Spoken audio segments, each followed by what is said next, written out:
नमस्ते योगीस। कैसे हैं आप सब? आई होप आप सब ठीक होंगे। तो आज का मेरा टॉपिक है चाल बिगाड़े हाल।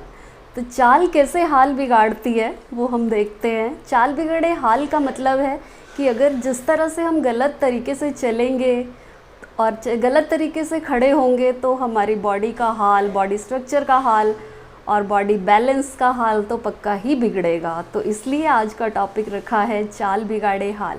तो ज़्यादातर जो युवा लोग हैं या फिर हम लोगों ने क्या करा है कि अपनी चाल को बिगाड़ लिया है। हम लोग चाल कैसे चलते हैं, जैसे मन किया वैसे पैर रख दिया, इधर पैर रख दिया, उधर रख दिया।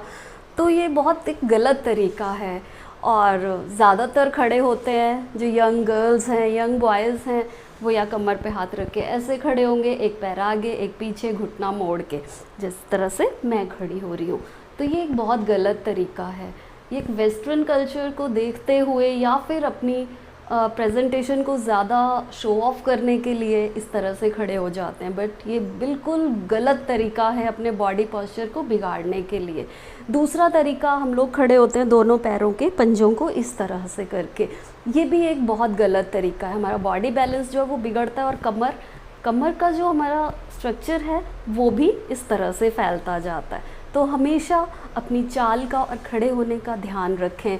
दूसरा, हमने कभी भी ऐसे नहीं खड़े होना, अपने घुटने को मोड़ के नहीं खड़े होना, पैर को आगे पीछे करके नहीं खड़े होना है। हमेशा जब खड़े हों तो आपने बिल्कुल स्ट्रेट खड़े होना है। स्ट्रेट मतलब दोनों पैरों को एक साथ जोड़ के, और मतलब घुटना, एड़ी, घुटना और हमारे पैर के जो दोनों अंगूठे हैं वो बिल्कुल एक साथ लगे रहें।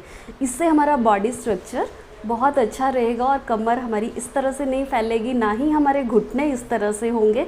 अदरवाइज़ जैसे एज बढ़ती जाएगी, हम गलत तरीके से खड़े होंगे, गलत तरीके से चलेंगे तो हमारे घुटने जो है वो इस तरह से घूम जाते हैं और फिर हमारी चाल जो है वो परमानेंट ऐसे ऐसे हो जाती है। तो अपनी चाल को सुधारने के लिए मैं आपको कुछ स्टेप्स या कुछ टिप्स बताऊंगी। तो वो स्टेप्स इस तरह से हैं। हमने हमेशा अपने घुटनों की और अपनी कमर की और अपने स्पाइन की एक्सरसाइज के लिए हमेशा अपने दोनों पैरों को इस तरह से बिल्कुल जोड़ें और कमर पे हाथ रखें। धीरे धीरे स्टेप 1 2 3 4 5 6 इस तरह से। अगर आपके पैर इससे ज़्यादा नहीं टर्न होते हैं तो आप यहीं पे रुकें, थोड़ी देर पॉज हो, लंबी गहरी सांस लें और छोड़ें। फिर 1 2 3 4 5 इस तरह से पैरों को फिर से वापस ले आएँ। तो इस क्रिया को आप 3 से 4 बार प्रतिदिन करें और अपने घुटनों की भी मजबूती बनेगी, कमर भी ठीक होगी, कमर दर्द भी ठीक होगा और हमारे खड़े होने का और चलने का पोस्चर भी सही होगा। दूसरा है, आपने जब थोड़ा सा आप जब योग व्यायाम करते हैं तो आप अपने मैट पे इस तरह से पहले एक पैर आगे रखा, उसके आगे दूसरा पैर, फिर एक पैर आगे, फिर दूसरा पैर उसके आगे। ये जस्ट आपने चलना ऐसे, मतलब आदत तो नहीं बनानी है पर आपने प्रैक्टिस करनी है इस तरह से चलने की। जब आप 3 से 4 दिन प्रतिदिन इस चीज़ की प्रैक्टिस करोगे तो आप धीरे धीरे जो है अपने चाल में और खड़े होने में बहुत ज़्यादा इम्प्रूवमेंट पाओगे।